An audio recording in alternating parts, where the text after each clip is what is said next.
Hello everyone. तो इस video में हम लोग हमारे क्लास 11 की जो हम मार्च CET 2025 एग्जाम की प्रिपरेशन कर रहे हैं, तो उसके में अलग दूसरा चैप्टर लेके आ गया हूँ, ग्रेविटेशन।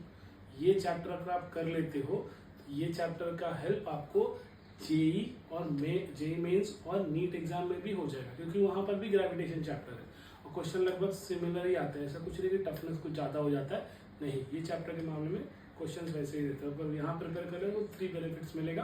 जैसे बोल रहे हो भाई CET में मिल जाएगा, चाहे PCM दे रहे हो, चाहे आप PCB दे रहे हो। आई होप आपके बायो के पेपर भी अच्छी चली गई होगी, तो आप यहाँ पे टोटली फोकस कर सकते हो।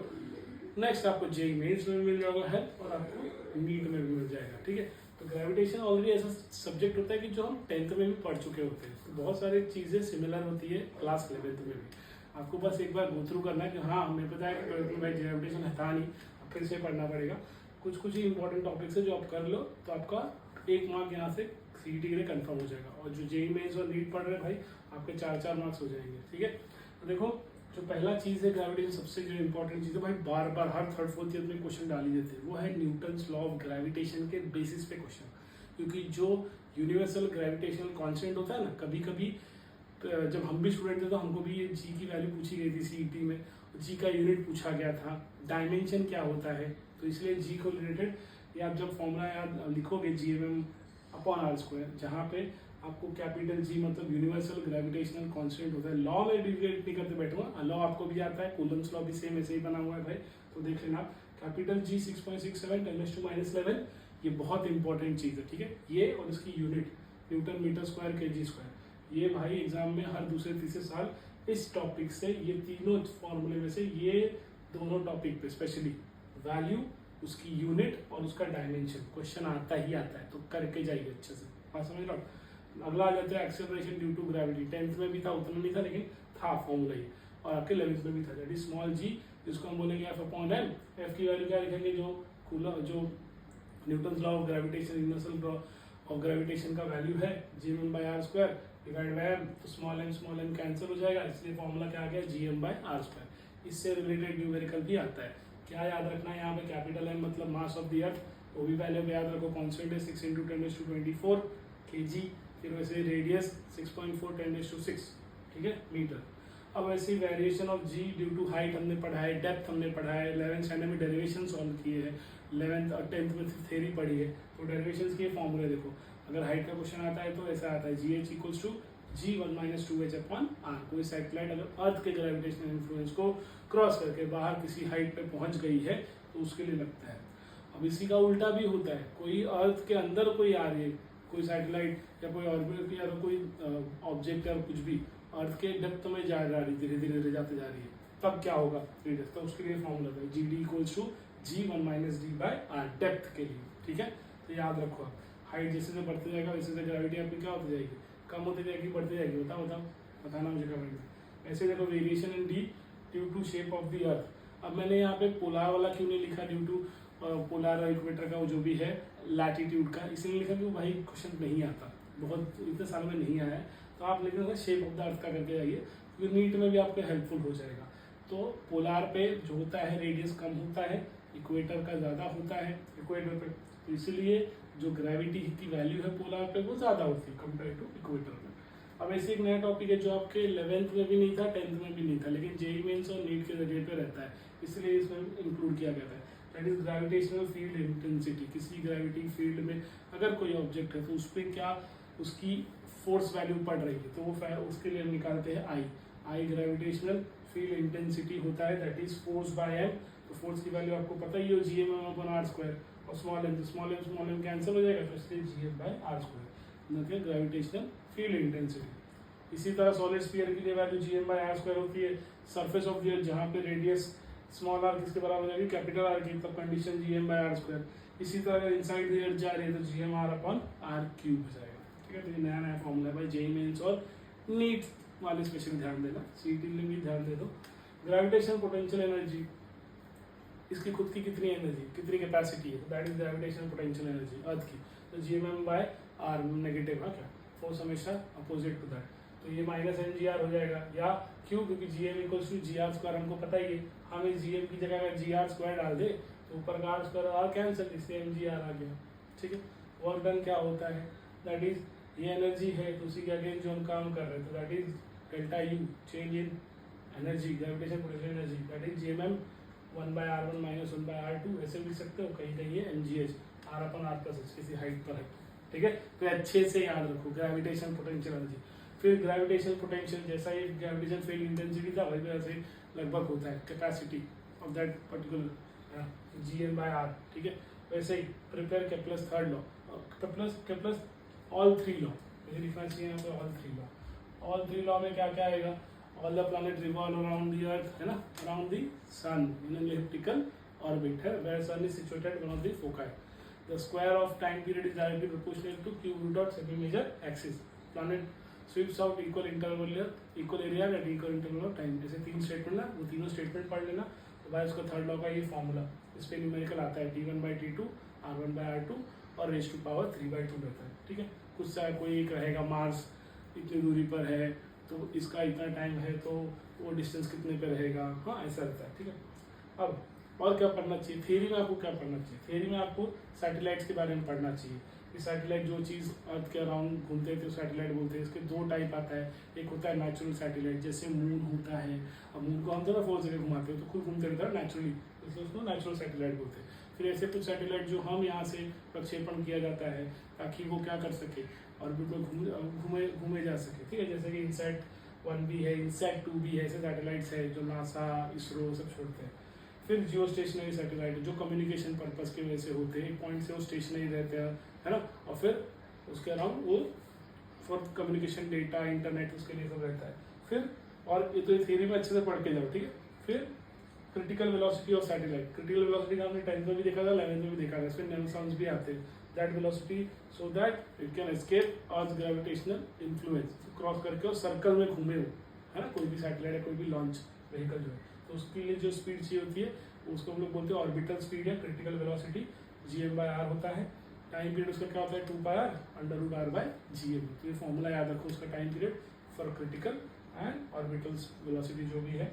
फिर energy of satellite, kinetic energy, potential energy, दोनों को ऐड कर देते हैं, पता है डेरिवेशन में, तो टोटल एनर्जी आता था, और वो टोटल एनर्जी क्या होता था, बाइंडिंग एनर्जी का हमेशा माइनस, टोटल एनर्जी क्या होता है बाइंडिंग एनर्जी माइनस, वही दिया। पोटेंशियल एनर्जी जो कि कहाँ से आया, ग्रेविटेशन पोटेंशियल से आया। फिर काइनेटिक एनर्जी आप mv² वो सब वैल्यू डाल देंगे, फिर टोटल एनर्जी अब दोनों को ऐड कर देंगे तो इतना आ जाएगा, और पोटेंशियल बाइंडिंग एनर्जी क्या होता है इसी का एग्जैक्टली उल्टा, ठीक है। अब एस्केप वेलोसिटी वो वेलोसिटी है, वो वेलोसिटी जो किसी भी सैटेलाइट को क्या करे, क्रॉस करे, सो दैट क्योंकि आपका जो ग्रेविटेशन काफ़ी तगड़ा होता है, उसको क्रॉस करने के लिए जितनी वेलोसिटी चाहिए होती है उसको एस्केप वेलोसिटी बोलते हैं, जितनी एनर्जी चाहिए होती है उसको हम बाइंडिंग एनर्जी बोलते हैं, ठीक है, याद हो Gm/r। फिर read about weightlessness condition in satellite, मतलब ये गिव रीजन काइंड ऑफ था आपके 10th में भी था, 11th में इसको रीड करना, और प्रोजेक्शन ऑफ सैटेलाइट के बारे में थ्योरी क्वेश्चन है, तो आपको इतना थ्योरी आपको पढ़ना है। इसके मैं जब पहले से बता दूंगा उसके 3 बेनिफिट आपको हो जाएंगे भाई, ये एग्जाम में तो है ही सीईटी वाले के लिए, अगर आप जेई मेंस और नीट में भी पढ़ रहे भाई इतना काफ़ी है, सफिशिएंट है, तो उसको अच्छे से इसका स्क्रीनशॉट आप ले लो, इसके नोट्स खुद बनाओ आप। चौथा चैप्टर मैंने ऑलमोस्ट खत्म कर दिया है, मैथ्स का भी खत्म किया मैंने, है ना, तो उसको बनाते जाओ भाई, और जितने सम्स करा रहा हो वो भी करते जाओ, उसी टाइम पे आपके यूट्यूब में जो भी क्वेश्चंस है वो भी आप करते जाओ, जहाँ से भी आप सोर्स मटेरियल पढ़ रहे हो ज़्यादा ज़्यादा एग्जाम्पल सॉल्व करो, एटलीस्ट 10-10 और भी सॉल्व कर लो तो बहुत हो जाएगा काफ़ी, हर फॉर्मूले पे 1-2 और करो, ठीक है। आई होप आपको समझ में आया है। अभी हम न्यूमेरिकल की तरफ चलते हैं।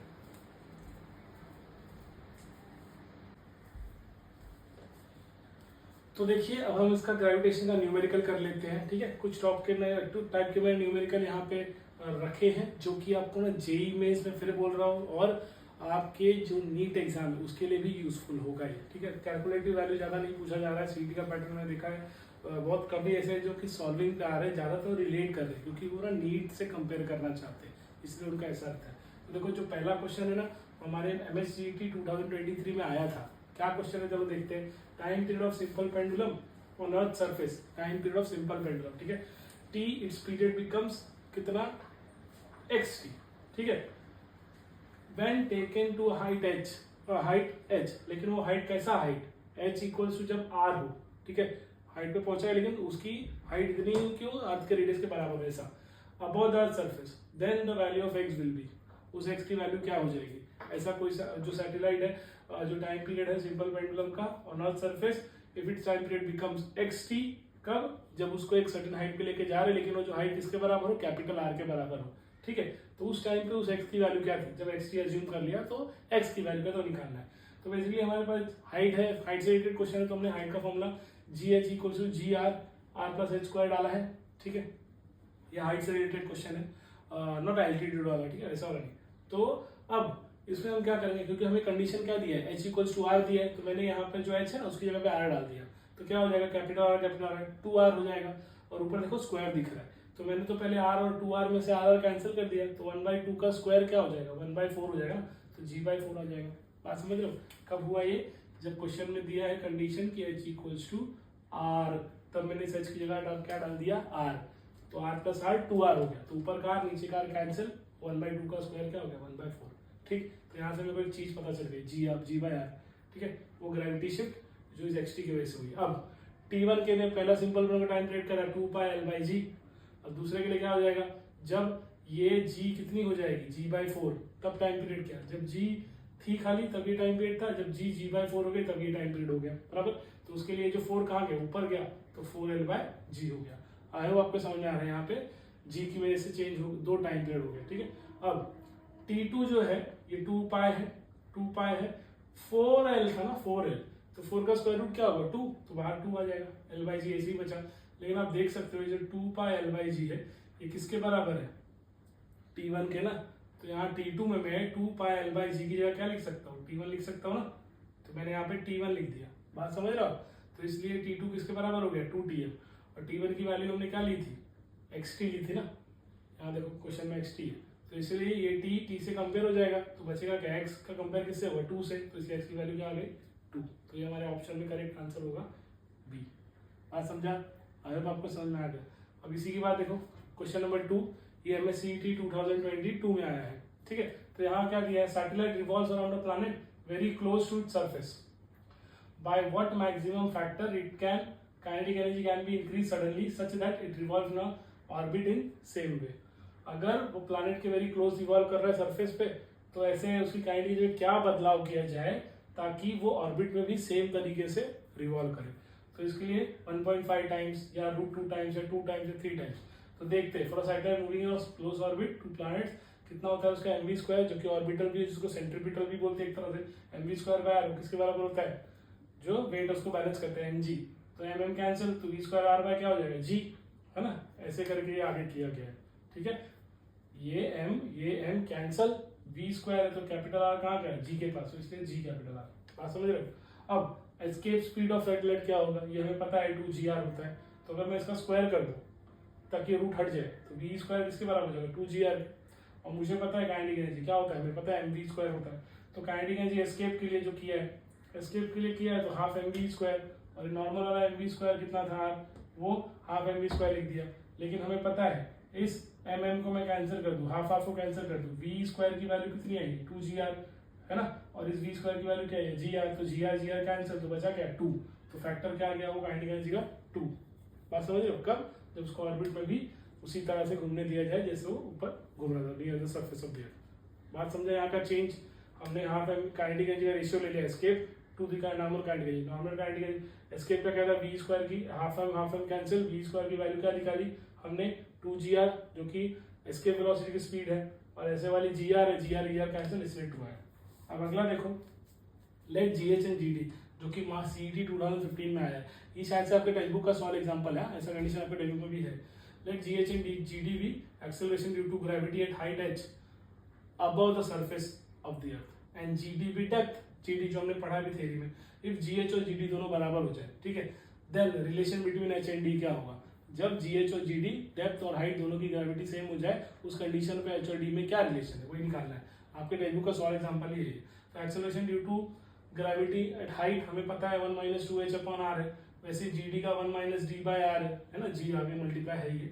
अब हम क्या करेंगे, कंडीशन में हमको दोनों इक्वली दिया है, तो मैंने इस पूरी वैल्यू को gh के किसके बराबर रख दिया? gd के वैल्यू के। gg में कट कर दूंगा, बराबर, ये 1 भी कट कर दूंगा, तो बचेगा क्या? -2h/r equals to -d/r। तो r भी कट हो जाएगा, माइनस भी कट हो जाएगा, तो 2h किसके बराबर आ जाएगा? r के ना, 2h किसके बराबर, ये आर कैंसिल, तो 2h किसके बराबर हो गया, डी के, और 2h डी आ गया, इसका मतलब डी क्या हो गया 2h, तो दोनों में रिलेशन क्या है, ये वाला d equals to 2h D. बात समझा, बहुत सिंपल था, आपके टेक्स्ट में भी है। अब अगला क्वेश्चन जो देखिए मार्च 2019 में आया है, what is the minimum energy required to launch satellite of mass m from the surface of the earth of mass capital M and radius r at an altitude 2r। Satellite को launch करना है कितने distance पे, 2r distance पे, ठीक है। तो minimum ये एनर्जी क्या होगी, minimum energy required to launch, minimum energy क्या होगी, तो बेसिकली मिनिमम एनर्जी या ग्रेविटेशन पोटेंशियल का फॉर्मूला हमने देखा था, फॉर्मूला में पढ़ा था, GMM 1/r माइनस 1/r2। इसको और किस तरह से लिख सकते हैं, 1/r और हाइट पे जा रही है ना, r से कितने डिस्टेंस पे जा रही है, 2r के, तो इसलिए मैंने वहाँ पे h+r लिख दिया, r2 की वैल्यू है ना, ऐसे दो चेंज हो रही है, और इस h की वैल्यू मुझे पता है कितने डिस्टेंस पे लॉन्च हो रही है, 2r, तो मैंने h की जगह क्या लिखना है 2r, तो 2r और r कितना हो जाएगा 3r हो गया, और क्रॉस मल्टीप्लाई कर दो, इस 3 का मल्टीप्लाई 1 से है ना, 3r minus r minus r क्या हो जाएगा 2r, और नीचे r और 3r स्क्वायर मल्टीप्लाई हो जाएंगे, तो ये क्या हो जाएगा, देखो ये अगर मैं ऐसे देखूँ, ये GMM बार पे नहीं बता रहा हूँ, ये ऐसे ऐसे ही रखना है, तो ये हो जाएगा 3r minus r upon 3r square है ना, तो 3r माइनस r कितना हो जाएगा 2r, और नीचे है 3r स्क्वायर, तो हम क्या करेंगे r स्क्वायर और ये r कैंसिल, तो नीचे बचेगा r, तो 2/3 और r बच गया, और पूरा GM/r तो ऐसे ही है ना, तो ये हो गया हमारा डेल्टा U का वैल्यू कि कितनी एनर्जी चाहिए रहेगी, सो दैट ये सैटेलाइट कहाँ 2r डिस्टेंस पे भी भाई ये करें, ठीक है, इसके जाने के लॉन्च होने के लिए। तो आई होप मैंने यहाँ पे ना आपको ग्रेविटेशन चैप्टर के जो सारे फॉर्मूलेस थे वो अच्छे से कंसेप्ट करा दिए हैं, और ये कुछ टाइप के सम्स है जो आपको भाई करके जाना चाहिए, आपकी ये प्रिपरेशन आपके नीट एग्जाम की प्रिपरेशन में भी हेल्प कर जाएगी इस चैप्टर के रिगार्डिंग। तो आई होप आपको वीडियो पसंद आया होगा, थैंक यू।